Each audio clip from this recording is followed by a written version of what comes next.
Hey everyone, welcome to another video. I'm just going to be talking about my wacky ass characters that I made up. Maybe you care about them, maybe you don't, but I'm going to be using them for something big, so maybe you'll enjoy it. Alright, this first one right here, let me set it up real quick. Alright, this is Lewis Peasum.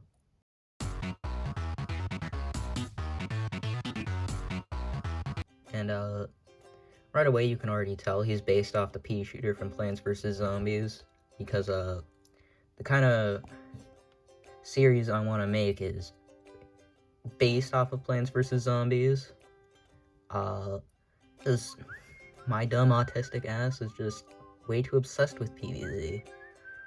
And his last name is Peasum because last time I checked, that was the scientific name for a pea plant. And you know what, dude? He kind of sounds like this, you know? Like, imagine having a casual conversation with this kind of voice. And I must also add that he's 6 years old, so that's why he has a high-pitched voice. But, you know, not my fault that you get annoyed by it or something. The plants from Plants vs. Zombies, right? I've always kind of felt like they were smaller compared to the humans. Yet in games like Garden Warfare and Garden Warfare 2, they're like the size of the doors or whatever. But then one scene in PvZ 1, right? You have the walnut and it's the size of Dave's hand. Smaller than his hand, actually. And in the very next scene where you're playing walnut bowling, the zombies are scaled to the walnuts. So are the zombies all tiny? I don't know, dude. But yeah, Lewis is 6 years old, 2.5 feet. I want him to be like, not quite Scrappy-Doo levels of annoying, but just, well, first of all, I don't want him to be annoying at all. He's very energetic, playful, and he's more than just some gag character that only 7-year-old girls care about. Or at least that's what I want him to be. Because let's be honest, great characters like Bugs Bunny, even though he's a gag character, there's still more to him. He's still likable. That's why he's one of my heroes. Alright, so that's Lewis. Back to the Shadow Realm with you, dog.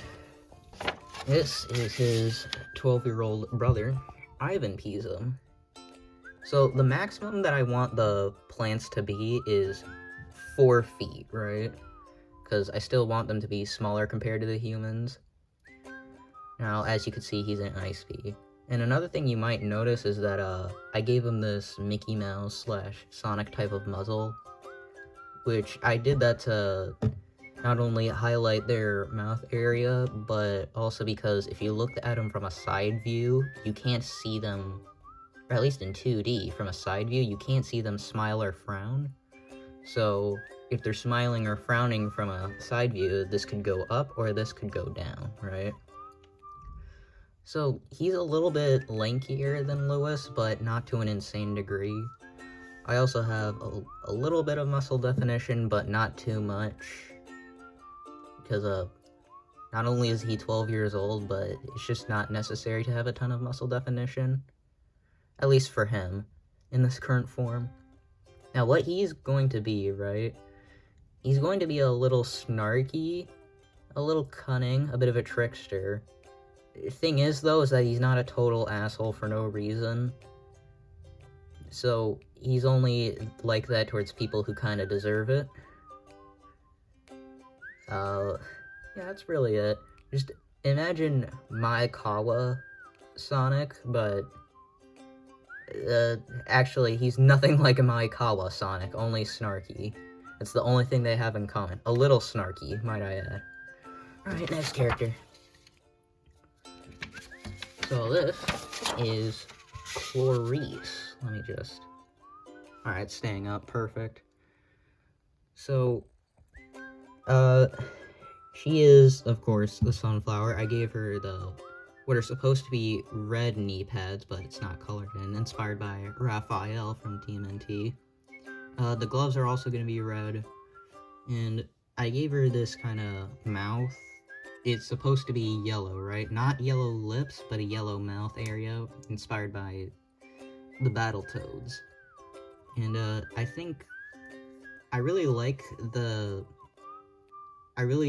idea of the yellow mouth because the sunflower, right, in PvZ, she has like the trademark smile. So not only does Clarice have the biggest and therefore expressive mouth of the main characters, the yellow would also highlight that. So I wanted her to just be like nice all around, but you know, not exactly perfect. There's still a little bit of rebellious, a tiny bit of an attitude, just not much compared to the others. When you think attitude, right, you're probably like, oh my god, that's just like Sonic. It's more American Sonic than anything. Japanese Sonic is more reserved than that, in as few words as possible, without getting too much into detail. And this here is our foot soldier character, Lawless, but I'm not particularly proud of how this ended up, so I think I'll move on from this one. Now we have our boy, Dr. Edgar Zomboss. He looks like a total douchebag here, and I'd be infuriated every time he tricks me into a trap, so you know, I think it works perfectly. Zomboss in official PvZ media, right, he's more of a goofy kind of villain, and you know, I want to maintain that goofiness, but I want there to be like this layer of, oh, he's only bragging because he wants to make people mad, not because he's stuck in his own little fantasy land or whatever. But you know, he could still have the wacky personality and inventions. I mean, he wouldn't be the same without him. Right now, here is a much better definitive version of Lawless. Not much to say here. Yeah, that's it. It's just better looking. Alright. I have more zombie characters, but they are old drawings that don't look great. So now we're going to get into more wacky characters, right? This first one, Alfie. He is not a plant or a zombie, but I kind of want this to be like a Looney Tunes-esque extended universe where a bunch of characters exist. They're not always crossing over with each other 24/7, but there will be occasions where they meet and interact, right? So Alfie is part of his like own little segment in the wider universe that I'm making, but he's in a different faction, a different area, but he's still gonna have moments where he interacts with the main crew, right? This is going to be Alfie's little best friend. His name is Vulture. Originally, it was a character from 7 years ago that I made up named Zion or whatever. It was a made-up name, made-up word, but everyone thought it was Zion.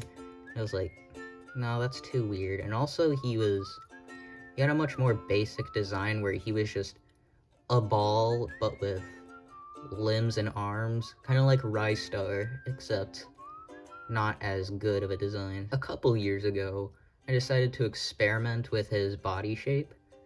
And so I was like, okay, I kind of want to still keep the core design, because I like the idea, right? But I want him to maybe incorporate an actual torso. So it kind of expands from his head, but not too much, to where it's like lanky or whatever. And I took notes from Gossamer and Looney Tunes. And instead of the white shoes, he has socks. And he is I should also mention, they have different labels as to what kind of tunes they are, because it's not, again, it's more of a expanded universe, so it's not really plant or zombie, it's more tune. Alright, now here we have the witch Hazel, but I decided to name her Hortensia, mainly because Hortensia sounds magical, and it would have been too on the nose to make it Hazel. Now, I wanna make something clear, right? I'm not trying to make super humanoid plants, right? I'm just going down the Looney Tunes route where they are anthropomorphic to where they can walk and talk like humans, but they aren't super similar to humans. And, yeah, that's it, really. Alright, this one is Donnie Alfredo. He's based off of the Lawless. Now, this is an older drawing, and you could tell because the head is a bit bigger and the eyes are less vertical oval-like. I mean, I like the design, but I'm probably gonna have to, not probably, definitely am going to have to redraw it in my more refined style. But, you know, he's gonna be a cool grandpa type guy. Ancestor of Lewis. You know, he's in the desert. That's really it so far. This... Now, his design isn't finished yet. And, you know, he's just a little different from everything we've seen. The inspiration behind this guy is the first boss from Splatterhouse 3. So what I did, right, is that I took inspiration from the idea of that monster, except it gave it my cartoonish brows, which I love my brows. There's one thing you cannot take away from me. You can't... Alright, you can insult everything except for my eyebrows on my characters. If you hate on my eyebrows, fuck you. Alright, anyways. So, I want this kind of monster guy to be, you know, he's shaped like a heart, right? So I kind of want him to represent heart disease or whatever. Like, pain in the organs, stuff like that. I want to build on him more. So maybe once I start making comics and cartoons about him, you'll get to see more things. Alright, now we're getting into older art pieces. Remember me mentioning the bigger heads and more circular eyes? This is that. Now for newcomers here, you don't know this, but for longtime viewers of the channel, you know, all 7 of you, you should know this by now, but I'm a huge Battletoads fan. I've beaten original Battletoads, but the Genesis version, Battletoads and Battlemaniacs, Battletoads Arcade. Still haven't beaten Battletoads and Double Dragon. And I played the not very good Battletoads 2020 game. Now, I don't hate the Battletoads 2020 game as much as other people do. I mean, it's what got me into Battletoads. I saw the potential it had, so I wanted to explore the franchise. So I appreciate it for bringing me into the franchise, but it's still a pretty bad game. Now, a core part of Battletoads that almost nobody seems to appreciate is the cartoony smash hits that they do. So in Battletoads, if you get in a really good hit, the cartooniness of the Battletoads, they have this toon force to where they can transform into comedic or impactful objects. So like with Rash, the green one with sunglasses, his normal attack is just a foot, like a kick. That's his dash attack. But if you land it just right, it becomes a cartoony shoe with spikes. So it's not the same thing as Green Lantern or regular ass shape-shifting. It's more like, it's more contextual and it's flashy, right? So I kind of want to incorporate that. And so that's what Lewis here is doing. For his smash hit headbutt, it's going to be a gladiator helmet, aerial attack, giant boot, very reminiscent of Battletoads. And this is just an aerial stomp attack. And here we have a charge attack inspired by the arcade version of Michael Jackson's Moonwalker. I love the idea of cartoon characters like having these suddenly crazy superpowers, like with Donald Duck, his electric powers, or with Mickey Mouse, his paintbrush from Epic Mickey. Dude, I love crazy cartoon powers. Not just Toon Force, but like when a cartoony character gets like this anime-esque or Marvel/DC superhero type of power that's just naturally incorporated into their moveset. Like, a part of me wants to have this thing to where Lewis can shoot lightning out of his hand sometimes. So I'm going to have a thing to where the plants, right, and also the zombies, the main characters, right, they can pick up certain items. I might be making games about these guys. Not buyable with money because it's based off Plants vs. Zombies, and I don't own that shit. Good shit, by the way. I love that poo-poo. I eat it every day. I don't own PVZ, so I can't make money off of the games I make. But, I want to have this thing to where there are references to pop culture and they turn them into powers. So, like, a white fedora, that's Michael Jackson. They get Michael Jackson powers. And, if they pick up black and white face paint, they'll turn into the band Kiss and they'll be able to breathe fire. So I think wacky power-ups like that would be fun. Alright, now for Ivan, it's more or less the same thing. Dash attack turns into the boot, but his aerial turns into a katana, which I think would be fun. And he has this dashing push attack, which is inspired by Michelangelo's dash move that he has in the Genesis version of TMNT Tournament Fighter. Now we have Clarisse's attacks, Jousting Sword, and the wrench, which I do like the wrench. I do like that. And this would be her aerial smash attack. I was inconsistent in how I drew her teeth, but I prefer this one in the image where her petals turn into saw blades. I think I'll stick with that when I draw her teeth. Alright, now we have some gameplay concept art. So it's going to be a side-scrolling beat-em-up mixed with platforming.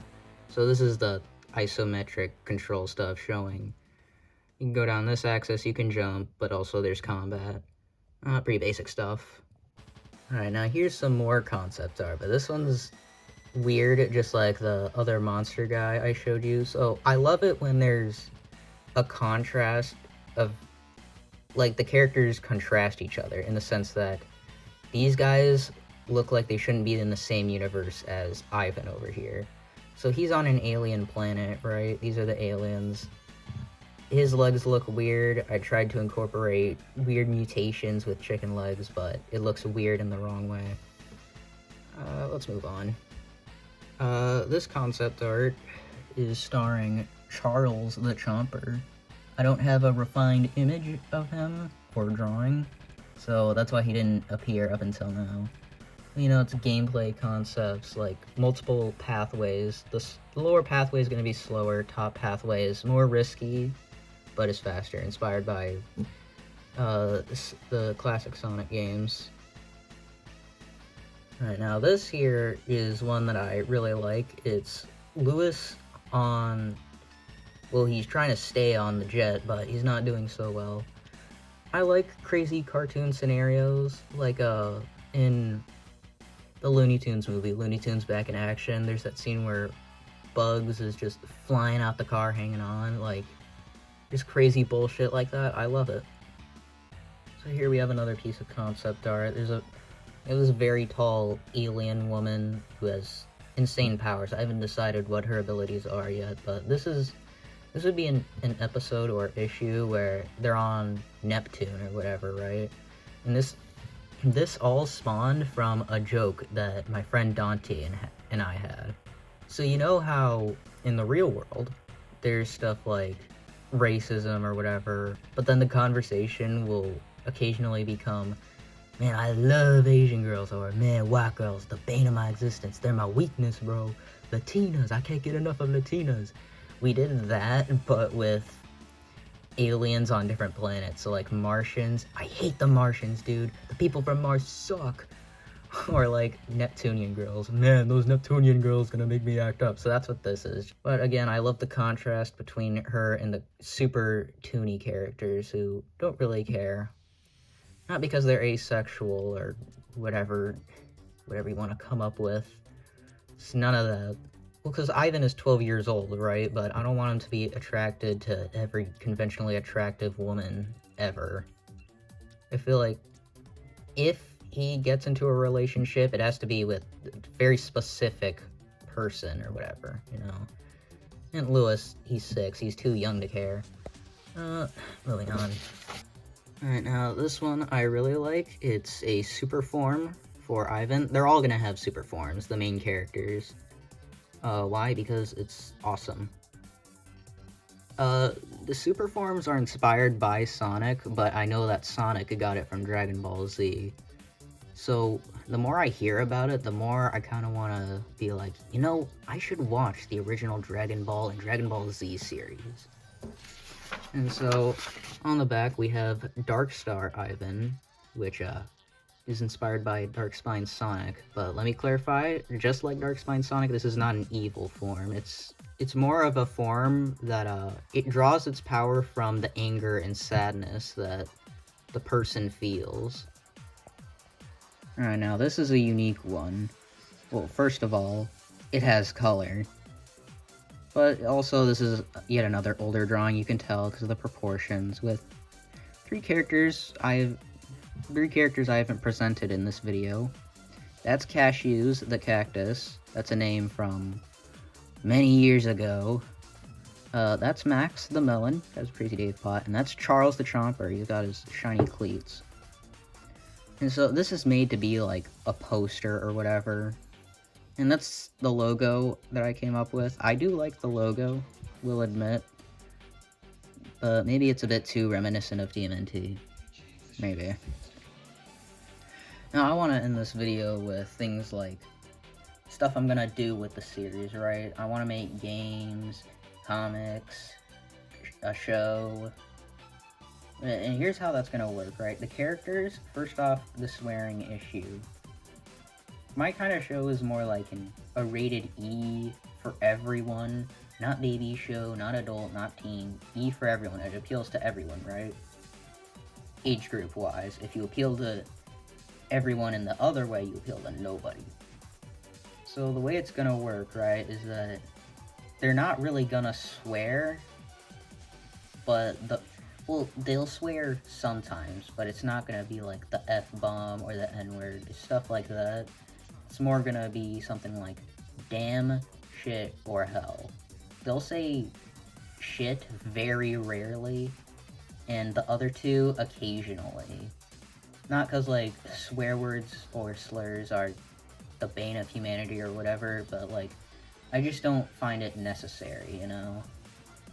But I do want to reflect that people do still say bad words in certain scenarios, so that's why I'm going with the weaker bad words, at least weaker in my opinion, the weaker bad words, and they don't say it all the time, but they still will say it, really making my rated E for everyone rating questionable.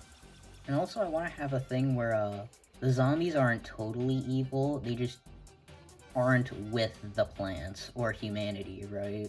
This is a kind of idea I've had since I was really young, but like, it's a story where Dr. Zomboss is trying to turn humanity into zombies because he thinks that zombies are a reincarnation, like the second phase of life. This is not canon, this is just some story that I made up.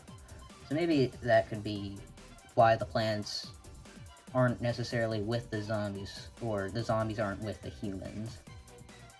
And like, it's not a perfect solution because there are flaws to being a zombie. Or I guess becoming a zombie. That should be about it. It's gonna be a mix of comedy, action, stuff like that. But it's not gonna be one of those series where by the finale it's really weird and you don't even recognize it. I want it to evolve over time, but still stay relatively the same. That's about it. Sayonara, dumbasses.